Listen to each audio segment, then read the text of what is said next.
ഒരിക്കൽ ഒരു പെൺകുട്ടിയെ തേടി ഒരു പോറ്റി കല്യാണം ആലോചിച്ചു വന്നു.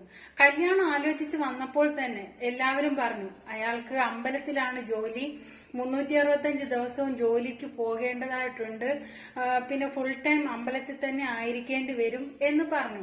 അപ്പോ അതുകൊണ്ട് ഇത് ആലോചിച്ചും കണ്ടുമൊക്കെ ചില പെൺകുട്ടികളുടെ മനസ്സറിയാൻ പറ്റത്തില്ലല്ലോ, അപ്പോൾ ആലോചിച്ചും കണ്ടുമൊക്കെ ചെയ്താൽ മതി എന്നുള്ളതും പറഞ്ഞിട്ടുണ്ട്.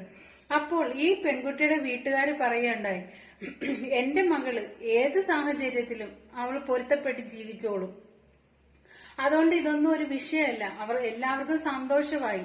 എന്തായാലും ആ പോറ്റിയായിട്ടുള്ള, അതായത് അമ്പലത്തിൽ ജോലിയുള്ള ആ പോറ്റിയായിട്ടുള്ള ഈ പെൺകുട്ടിയുടെ കല്യാണം കഴിഞ്ഞു. അങ്ങനെ സന്തോഷത്തോടുകൂടി അവർ കല്യാണം കഴിച്ച് മുന്നോട്ട് പോകെ ഒരു കുഞ്ഞും ഉണ്ടായി. അപ്പോൾ അവര് ഹാപ്പി ആയിട്ട് മുന്നോട്ട് പോയിക്കൊണ്ടിരിക്കുന്ന ഒരു സമയം. അങ്ങനെ കുറച്ച് നാളുകളൊക്കെ കഴിഞ്ഞു പോയി. കുട്ടി വളർന്നു, കുട്ടി സ്കൂളിൽ പോകാൻ തുടങ്ങി. രാവിലെ ആവുമ്പോൾ ഇയാള് അമ്പലത്തിലും ഹസ്ബൻഡ് അമ്പലത്തിലും പോവും, കുട്ടി അങ്ങ് സ്കൂളിലും പോവും. ഇവളാണെങ്കിൽ ആകെ ഒറ്റപ്പെട്ട് അവിടെ ഇരിക്കല്ലേ. അപ്പൊ പെട്ടെന്ന് ഇവർക്ക് ടൈം പാസിന് വേണ്ടിയിട്ട് റീൽസ് ചെയ്യാൻ തുടങ്ങി. ഇൻസ്റ്റാഗ്രാമിൽ റീൽസ് ചെയ്യാൻ തുടങ്ങി. അങ്ങനെ റീൽസ് പാട്ടും ഡാൻസും അങ്ങനെ എല്ലാം പോസ്റ്റ് ചെയ്യാൻ തുടങ്ങി. ഇൻസ്റ്റാഗ്രാമിൽ പോസ്റ്റ് ചെയ്യാൻ തുടങ്ങി. ഈ പോസ്റ്റ് ചെയ്ത് കുറെ പോസ്റ്റ് ഒക്കെ അങ്ങനെ ആക്കി ഇട്ടപ്പം ഇവളെ ഒരു ചേട്ടായി ഇവളെ മുട്ടാൻ ചെന്ന്, അതായത് ഇവളെ ലൈൻ അടിക്കാൻ ചെന്നു. അപ്പൊ ആദ്യമൊന്നും ഇവള് മൈൻഡ് ചെയ്തില്ല. സ്വാഭാവികം, ഇങ്ങനെ പെണ്ണുങ്ങളടുത്തോട്ട് ആണുങ്ങൾ വരുമല്ലോ. ഇവൾ ആദ്യം ഒന്നും മൈൻഡ് ചെയ്തില്ല. പോകെ എന്തൊക്കെയോ ഇവൻ അവള് ഈ ഹസ്ബൻഡിൽ നിന്ന് കിട്ടാത്ത എന്തൊക്കെയോ ഇവൾക്ക് കൊടുക്കാൻ തുടങ്ങി. അതായത് നിനക്ക് സുഖമാണോ, അല്ലെങ്കിൽ നീ എന്ത് ഫുഡ് കഴിച്ചോ, അങ്ങനെ പ്രകോപനങ്ങളും ചേട്ടായിയുടെ കരുതലും സ്നേഹവും, മോളെ നീ വല്ലതും കഴിച്ചോ എന്നൊക്കെയുള്ള വിളിയില് അവളുടെ മനസ്സിന്റെ വാതിൽ അവനിക്ക് മുന്നിൽ തുറന്നങ്ങ് ഇട്ടുകൊടുത്തു. അപ്പോൾ അവനാണെങ്കിൽ 4 കൈയും കിട്ടി, 2 കൈയിൽ 4 കൈയും നീട്ടിയിട്ട് അവളുടെ മനസ്സിലേക്ക് അങ്ങ് കയറി പറ്റുകയും ചെയ്തു. അവന്റെ ഒരു ടാസ്ക് അവൻ വിജയിപ്പിച്ചെടുത്തവൻ. അങ്ങനെ അവർ ഇൻസ്റ്റയിൽ കൂടി 1 വർഷത്തോളം പ്രണയിച്ച്, പരസ്പരം കാണാതെ അങ്ങോട്ടും ഇങ്ങോട്ടും പ്രണയിച്ച്, അങ്ങനെ ഒരു ദിവസം ഇവനാണെങ്കിൽ ഇവളുടെ വീട്ടിൽ വന്നു. ഇവളുടെ വീട്ടിലാണെങ്കിലോ അതിന് പറ്റിയ സാഹചര്യം, കുട്ടിയാണെങ്കിൽ സ്കൂളിൽ പോകും, ഹസ്ബൻഡ് ആണെങ്കിൽ പോറ്റിയല്ലേ, അയാൾ അങ്ങ് അമ്പലത്തിലും പോകും, പിന്നെ അവിടെ ആരുടെയും ഒരു ശല്യമില്ല. ഇവളാണെങ്കിൽ അവനെ നല്ല രീതിയിൽ സ്വീകരിച്ചിരുത്തുകയും ചെയ്തു. ഇരുത്തി പിന്നെ പറയേണ്ട ആവശ്യമില്ലല്ലോ, അവൻ എന്താണ് ഉദ്ദേശിച്ച് അവിടെ വന്നത്. അവനും അവളും തമ്മിൽ ആ ഒരു സംഗതി തന്നെയാണ് അവിടെ സംഭവിച്ചത്.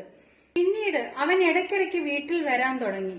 ആരും അറിയാതെ സ്മൂത്തായിട്ട് അവരുടെ കാര്യങ്ങളെല്ലാം നല്ല രീതിയിൽ നടത്തിക്കൊണ്ടേയിരുന്നു. ഇതിനിടയ്ക്ക് ഈ ചേട്ടായിക്ക് പണത്തിന് കുറെ ആവശ്യങ്ങളാണ്. ഇവളോടെ കടം വാങ്ങിക്കാൻ തുടങ്ങി. അതായത് 1 ലക്ഷം, അതിൽ കുറവ്, അങ്ങനെ 50,000, അങ്ങനെ ഇവളുടെ കയ്യിൽ നിന്ന് കുറെ ക്യാഷൊക്കെ ഇവൻ കടം വാങ്ങിക്കാൻ തുടങ്ങി. ഇവളാണെങ്കിലോ ഇവക്ക് മനസ്സിലാവുന്നുണ്ട് ഇവള് കയ്യിൽ നിന്ന് ഇങ്ങനെ ക്യാഷ് വാങ്ങിക്കുക, പറ്റിക്കുക എന്നൊക്കെ ഇവക്ക് മനസ്സിലാവുന്നുണ്ട്. എങ്കിലും ഇവളാണെങ്കിൽ ഇവക്ക് കിട്ടുന്ന ആ ഒരു സുഖം, എന്തോ സുഖം ഹസ്ബൻഡിൽ നിന്ന് കിട്ടാത്ത എന്തൊക്കെയോ ഇവനിൽ നിന്ന് കിട്ടുന്നുണ്ടല്ലോ. അപ്പൊ അതൊക്കെ ഓർത്തിട്ട് ഇവളൊന്നും അനങ്ങുന്നില്ല, ഇവളൊന്നും സംസാരിക്കുന്നില്ല. ഇവൻ ചോദിക്കുന്നതെല്ലാം അങ്ങോട്ട് കൊടുത്തിട്ട് ഇവനെ ഇങ്ങനെ വിളിച്ചു വരുത്തുകയാണ് ഇവള് ചെയ്യുന്നത്.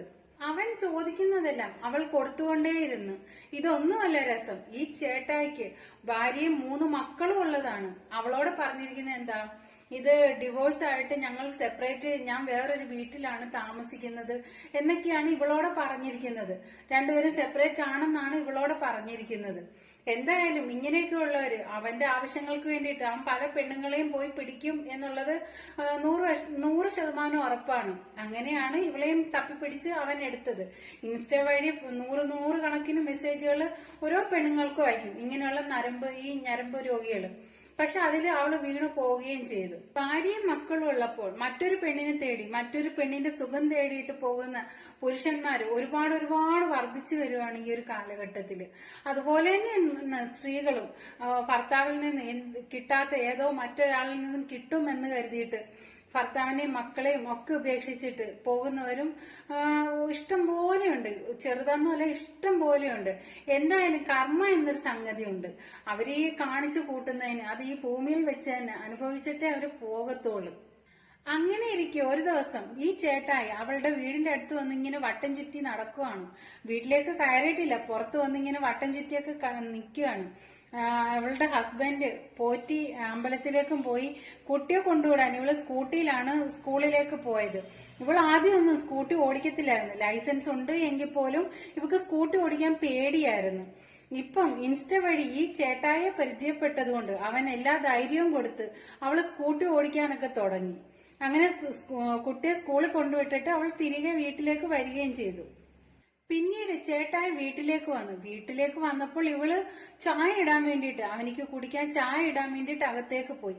അപ്പോൾ ഇവന്റെ കയ്യിലൊരു കത്തി ഉണ്ടായിരുന്നു. ആ കത്തി അവൻ ബെഡിനടിയിൽ കൊണ്ടുവന്ന് ഒളിപ്പിച്ചു വെച്ച്.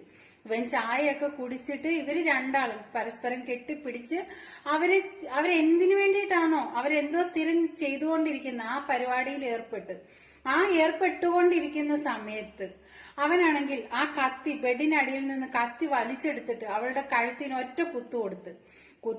കുത്തിയത് മാത്രമല്ല വലിച്ചൂരിയിട്ട് അവളുടെ കഴുത്ത് പകുതിയോളം അറുക്കുകയും ചെയ്ത്. ഇവൾ എന്ത് സുഖത്തിന് വേണ്ടിയിട്ടാണോ അവനെ കണ്ടുപിടിച്ചത്, ആ സുഖത്തിന് പകരം അവക്ക് ആ ഒരു സുഖം മാത്രമല്ല, അവക്ക് എന്തായാലും അവനിൽ നിന്ന് മരണത്തിന്റെ സുഖവും അവക്ക് അനുഭവിക്കേണ്ടി വന്നു. ഇതിനിടയിൽ ഈ സംഗതികളെല്ലാം നടത്തിയിട്ട് അവൻ ചിന്തിക്കുകയാണ്, ആ ചേട്ടായി ചിന്തിക്കുകയാണ്, എന്തായാലും അവള് മരണപ്പെട്ടു, ഇത് പുറത്തറിഞ്ഞു കഴിഞ്ഞാല് നാട്ടുകാരെല്ലാം കൂടി എന്നെ തല്ലിക്കൊല്ലും, അതുകൊണ്ട് ഞാനും അങ്ങ് വിഷം കുടിച്ച് മരിക്കാം എന്നിവൻ ചിന്തിക്കുകയാണ്. ഇതിനിടയിൽ ഇങ്ങനെയൊക്കെ ചിന്തിച്ചുകൊണ്ട് തന്നെ അവൻ അങ്ങ് കോട്ടയത്തെത്തി. അവിടെ ചെന്ന് അവൻ വിഷവും കഴിച്ച്. പക്ഷെ അപ്പോഴേക്കും പോലീസ് വന്ന് അവനെ പൊക്കുകയും ചെയ്തു. സത്യം പറഞ്ഞ ഇതൊന്നുമല്ല മനുഷ്യനെ ഞെട്ടിച്ചത്, ഈ സംഗതികളല്ല, ഇവളുടെ ഈ കള്ളക്കളികളെല്ലാം, ഇവൾക്ക് ഒരുത്തനുമായിട്ടുള്ള അടുപ്പവും എല്ലാം ഇവളുടെ ഹസ്ബൻഡായ ആ പോറ്റിക്ക് മുൻപേ അറിയാമായിരുന്നു എന്നുള്ളതാണ്. ഇങ്ങനെയുണ്ട് കെട്ടിയവന്മാര്. അത് അപ്പോൾ അറിഞ്ഞപ്പോൾ, ഈ കെട്ടിയവൻ ഇത് അറിഞ്ഞപ്പോൾ അവളെ തല്ലിക്കൊന്ന് അവളെ കൈയും കാലും അടിച്ചൊടിച്ച് ഇവക്ക് കരണക്കുറ്റിക്കൊന്ന് കൊടുത്ത് അവളെ എവിടെയെങ്കിലും കെട്ടിയിട്ട് അവൾക്ക് തീറ്റ കൊടുത്താൽ മതിയായിരുന്നല്ലോ. അന്നേ അവളെ ഇത് വിലക്കിയിരുന്നുവെങ്കിൽ അവളെ ഈ ഒരു ഗതി ഉണ്ടാവത്തില്ലായിരുന്നു. പക്ഷെ അത് അയാള് ഇതൊക്കെ അറിഞ്ഞിട്ടും കണ്ടില്ല കേട്ടില്ല എന്നുള്ളൊരു രീതിയിൽ അങ്ങനെ മുന്നോട്ട് പോയി. അവള് ഒരുത്തനെ മനസ്സിൽ വെച്ചിട്ട് ചതിച്ചുകൊണ്ടാണ് തന്റെ കൂടെ ജീവിക്കുന്നത് എന്ന് അറിഞ്ഞിട്ട് പോലും ആ പോറ്റി ഒരക്ഷരവും ഇവളോട് ചോദിക്കുകയോ പറയോ ഒന്നും ചെയ്തിട്ടില്ല എന്നുള്ളതാണ്. എന്തായാലും അവൻ ഈ ജയിലിൽ പോയി കിടന്നും അവൾ ഇനി സ്വർഗത്തിലോ നരകത്തിലോ കിടന്ന് സുഖിക്കട്ടെ. ഒരു പിഞ്ചു കുഞ്ഞിനെ മറന്ന്, ഒരു കുടുംബത്തെ മറന്ന്, അല്പനേരത്തെ ഒരു സുഖത്തിന് വേണ്ടിയിട്ട് ഒക്കെ മറന്നിട്ട് ഇങ്ങനെ അവിഹിതം തേടി പോകുന്ന എല്ലാവർക്കും ഇതൊരു പാഠമായിരിക്കട്ടെ. ഇതൊന്നും ആരും പഠിക്കത്തില്ല. 100 കണക്കിന് എന്തെല്ലാം വന്നെന്ന് പറഞ്ഞാലും ആരും പഠിക്കത്തില്ല. അത് മനുഷ്യ സഹജമാണ്.